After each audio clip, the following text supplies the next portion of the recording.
everyone, it's Dr. Hinson here, one of the good doctors of Abbey Research, and I'm here with our latest Abbey Research Reads, reviewing the book Dear America, Notes of an Undocumented Citizen by Jose Antonio Vargas. And a lot of you might be familiar with Jose.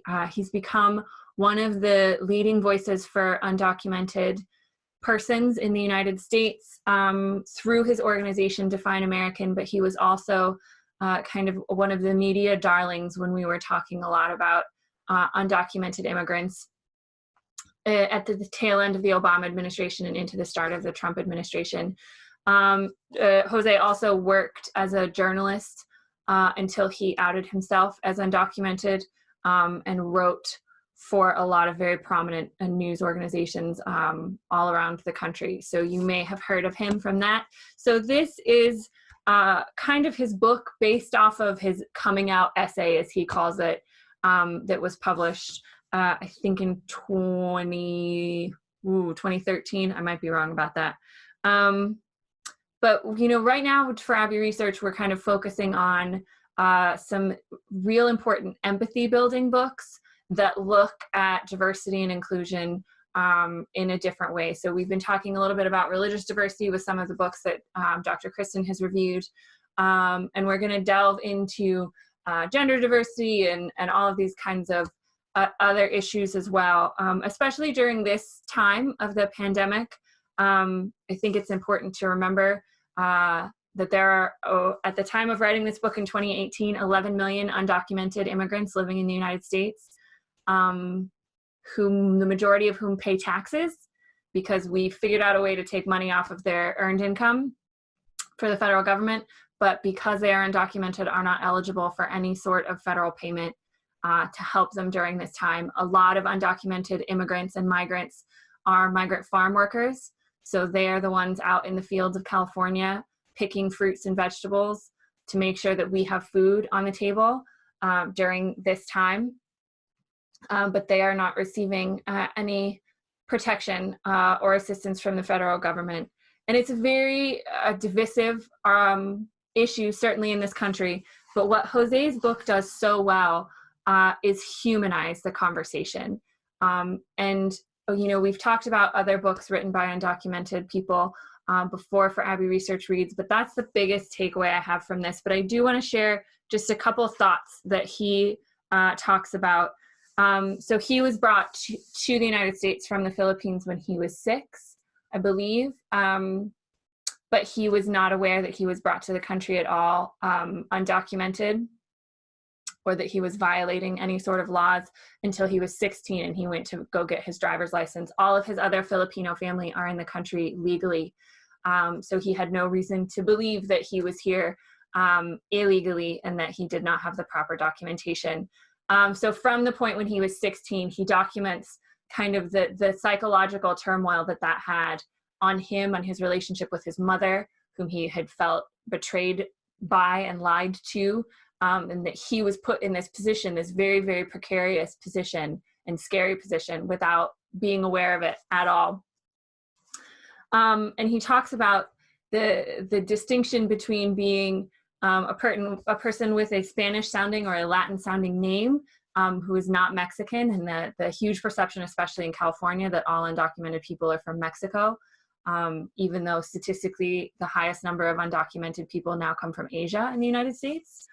And he talks about how he found writing as a way to make himself visible. He said, above all else, I write to exist, to make myself visible. And that's why he became a journalist, because he felt that was the only way he was going to be seen, because he couldn't fully live his life because of his undocumented status.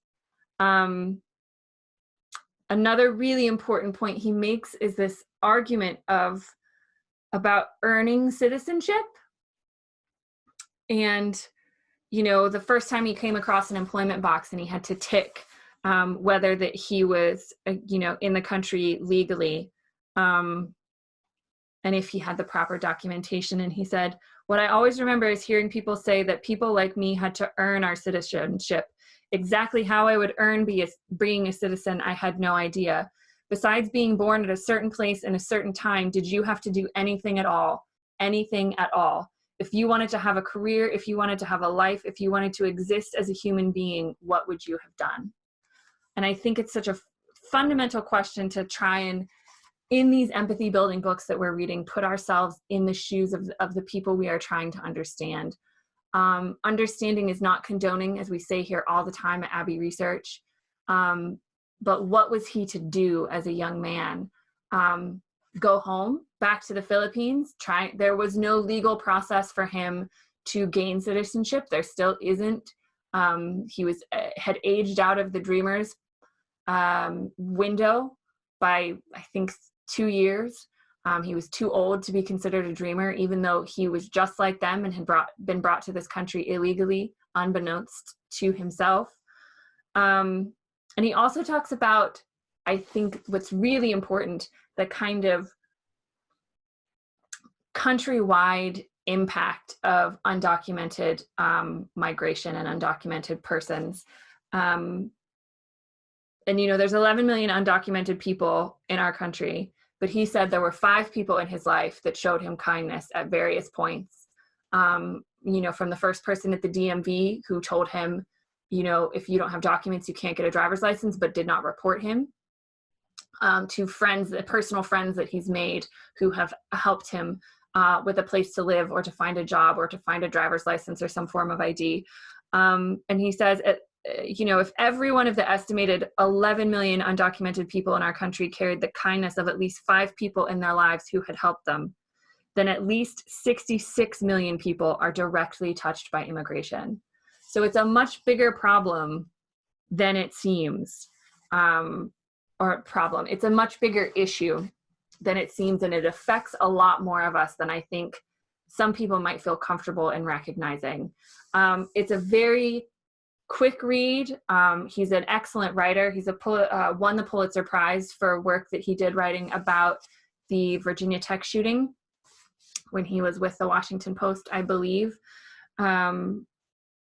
It's very accessible, and I think it does a great job of showing you the reality behind what it is like to be undocumented, to want to be here legally, to want to be an American, to want to find that way to citizenship. And as he said, you know, as he started doing interviews after his coming out article and essay, people would say, like, why can't you just get in the line behind everybody else? And he said, there is no line for me.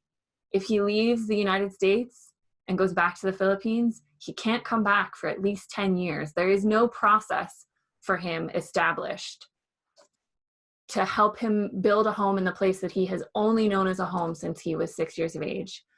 So highly recommend Dear America. It came out a couple of years ago. Immigration is always an issue that we are talking about here in America, as we are a country of colonizers and immigrants. None of us, very few of us, non-native and indigenous people are actually native to this part of the world. We all came from somewhere, save for the people whose land this was when we arrived. So it's really important to kind of investigate your own thoughts and feelings about it, and understand that a lot of the people you might be working with or living with or have spent living life with are touched by immigration in some way, shape, or form. And so that's really important to understand even at the outset. So that is all for this edition of Abbey Research Reads. We'll be back again soon with another book review. Take care, everybody.